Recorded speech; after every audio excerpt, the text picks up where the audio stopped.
এইটো চাওক হালধিবাৰী মফুজালি মহটো কিমান ধুনীয়া বনি আছে মহটো চাওক চাওক কিমান ধুনীয়া বনি আছে কিমান চাইজ মহটো চাওক হালধিবাৰী মফুজালি মহটো কিমান চাইজ চাওক কিমান ধুনীয়া বনি আছে চাওক মহটো ক'ত নিব এবাৰ মহটো যাবলৈ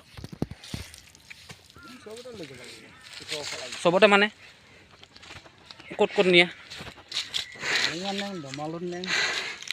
মৰিগাঁৱত নিব দমালত নিব আৰু আমাৰ জালুগুটিটো ওচৰতে জালুগুটিটো নিবই সাতগাঁও পাৰিলে নিব চাগে তৰাবৰী সাতগাঁও এই অঞ্চলত নিব মইতো কিমান সময়লৈকে যুঁজিছে 2024ত 8 মিনিটলৈকে যুঁজিছে মহটো চাওক